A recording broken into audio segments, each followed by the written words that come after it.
नमस्ते दोस्तों, आज मैं लॉन्ग फ्रॉक बनाने वाली हूँ फुल घेर का। तो यहाँ पर ये मैंने 3.5 मीटर कपड़ा लिया है। तो इसे डबल करके मुझे आस्तीन के लिए कपड़ा निकालना है और ऊपर के लिए ऊपर का हिस्सा जो यहाँ पर मेरा मिट्टू आ गया था, कपड़े कट कर रही थी। तो यहाँ पर मैंने 16 इंच की पेटी निकालूंगी, तो उसके लिए 17 इंच का कपड़ा पहले अलग निकाल देती हूँ और 14 इंच की मुझे आस्तीन चाहिए, तो उसके लिए 16 इंच का कपड़ा मैंने अलग से निकाल दिया है। ये 2 कपड़े हैं, तो एक में ऊपर की पेटी बनाऊंगी और एक में आस्तीन। तो यहाँ पर पहले ये ऊपर की पेटी बना लेती हूँ। तो इसमें 4 फोल्ड करके मुझे रख देना है। ये हमारा कपड़ा 4 फोल्ड हो गया है।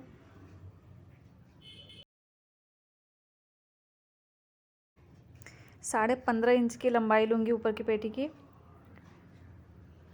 और यहाँ पर 10 इंच पे मार्क कर रही हूँ और 7 इंच का शोल्डर और आर्म होल भी 7 इंच का और 1 इंच की कुछ इस तरीके से गुलाई करके इसे मुझे काट लेना है।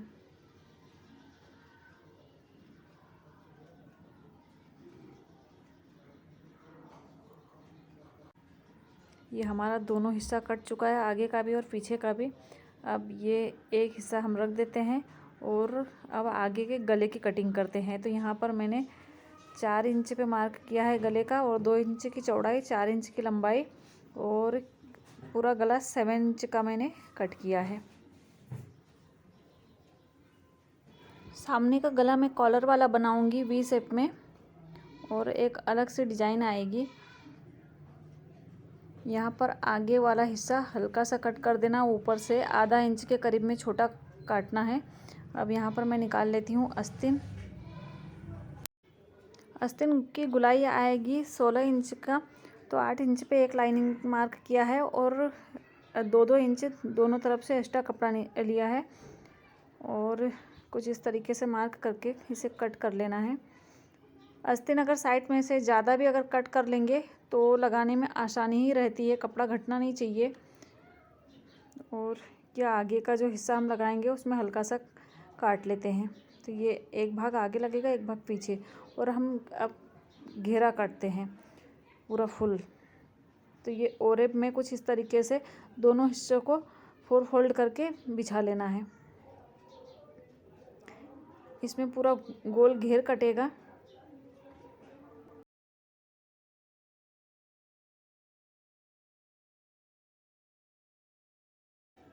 यहाँ ऊपर मैं 9 इंच पे मार्क कर रही हूँ।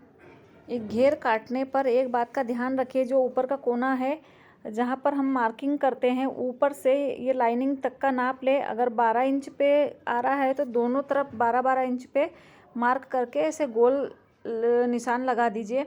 और मुझे पूरी कुर्ती चाहिए 52 इंच की और ऊपर का भाग हमने 16 इंच का निकाल लिया है, तो नीचे मुझे 46 इंच का कपड़ा चाहिए। तो मैंने 48 इंच का कपड़ा निकाली हूँ। तो ये पूरे गोल कुछ इस तरीके से मार्क कर देना है। और अब ये मार्किंग हो गई है, अब इसे कट कर लेते हैं।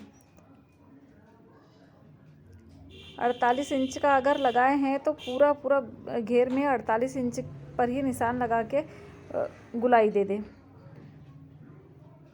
अब एक साइड का तो हमारा पूरा बराबर आ गया है और ऊपर का जो हिस्सा दिख रहा है वो कम दिख रहा है यहाँ पर।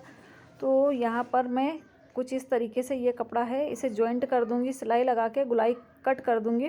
तो ये बिल्कुल भी सिलाई नहीं दिखती है और बन जाता है। तो हमारी कटिंग हो गई है और हम अब पहले सिलाई स्टार्ट करते हैं। तो यहाँ आस्तीन में दोनों में मैंने फोल्ड कर लिया है और अब गला बनाते हैं। तो नीचे मैंने कैनवास रख दी हूँ, ऊपर से कपड़ा, और अब सिलाई लगा लेते हैं। ये सिलाई लग चुकी है। अब जो बीच का कपड़ा है उसे हम कट कर लेते हैं और यहाँ पर कोने में और गुलाई में हल्का हल्का सा कट लगाना ज़रूरी होता है। इससे गले की फिनिशिंग अच्छी आएंगे, पलटाने में आसानी हो जाती है। और जो एक्स्ट्रा कैनवास है तो इसे भी कुछ इस तरीके से हम कट कर लेते हैं। और जो कपड़ा भी ज़्यादा है उसे भी हम काट लेते हैं। कैनवास थोड़ा सा छोटा चाहिए और कपड़ा थोड़ा सा बड़ा, और ध्यान रखें कि नीचे का कपड़ा ना कटे। अब इसे हम फोल्ड कर लेते हैं, कुछ इस तरीके से फोल्ड करके। ये हमारा कपड़ा फोल्ड हो चुका है। और ये जो कोने हैं तो कुछ भी चीज़ आप जो आसानी लगे उससे आप पलटा सकते हैं और सिलाई लगा दें। ये हमारा गला बनके तैयार है। अब हम शोल्डर जॉइंट कर लेते हैं।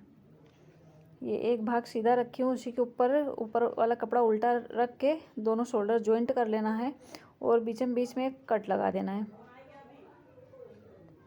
अब हमें इंची टेप से गले की मेजरमेंट लेना है कि कितने इंच का है, उसी हिसाब से हम कॉलर निकालेंगे।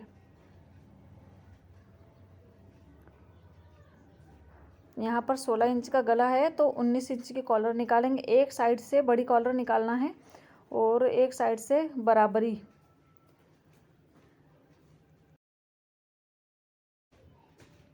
तो इस तरीके से पहले तो मैंने कॉलर को कट कर लिया है, एक साइड से बड़ा और एक साइड से बराबर नाप करके 8 इंच पे 8 इंच का ही मैं निकालूंगी कॉलर।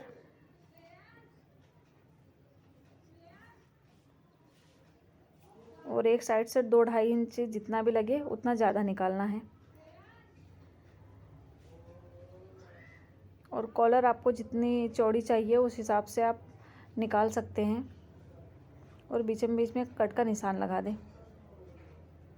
ये कॉलर हमारी तैयार हो चुकी है। अब यहाँ पर ये देखिए, पहले तो नाप ले ले अच्छे से कि कॉलर बड़ी तो नहीं है, उसके बाद ही कपड़े में लगाए। ये एक साइड से कुछ इतनी बड़ी है हमारी कॉलर। अब इसमें ये चिपकाने वाला कैनवास की कॉलर मैंने बनाई हूँ तो कपड़े में मैंने प्रेस की मदद से चिपका ली हूँ। अब इसे एक फोल्ड करके दूसरे कपड़े में लगा के कुछ इस तरीके से यहाँ पर सिलाई लगा दें, उल्टे तरफ रख के। अब ये हमारी एक सिलाई लग चुकी है। अब हम इसे फोल्ड कर देते हैं।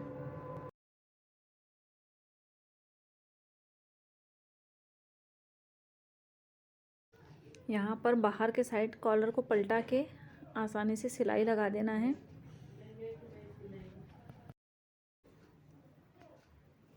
ये कॉलर हमारी बनके तैयार हो गई है एक नई डिजाइन में, कुछ इस तरीके से आएगा। अब दोनों आस्तीन लगा देते हैं। आस्तीन का बीचम बीच में जो कट का निशान लगाई थी तो कुछ इस तरीके से नाप ले लेना है। अगर थोड़ा सा कपड़ा बाहर निकलता है तो निकाल दीजिए और सिलाई लगा दीजिए।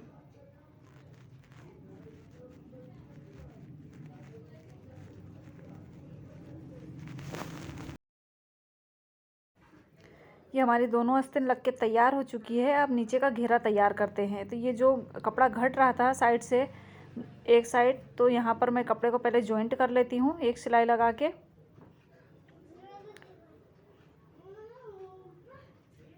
ये इस तरीके से रख के सिलाई लगा देना है और उसे पलट के भी दूसरी सिलाई लगा देना है यहाँ से।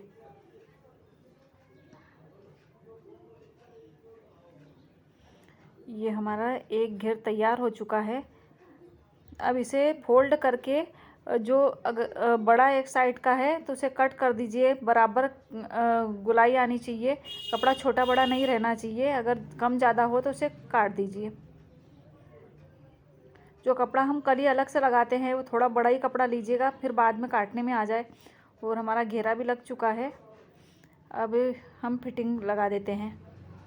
तो फिटिंग बस यहाँ पेटी तक की चाहिए, बाकी नीचे का तो घेरा ही आएगा। अब नीचे का हम फोल्ड कर लेते हैं। नीचे आप पिको भी करवा सकते हैं या डबल चौड़ी पट्टी 2-2 इंच की भी फोल्ड कर सकते हैं। मैं यहाँ पर थोड़ा सा ही फोल्ड की और बनने के बाद में कुर्ती कुछ इस तरीके से लग रही है। अगर आप सबको कुर्ती मेरी पसंद आई हो तो लाइक करना और कमेंट करके ज़रूर बताना। एक न्यू स्टाइल में है। Thank you so much.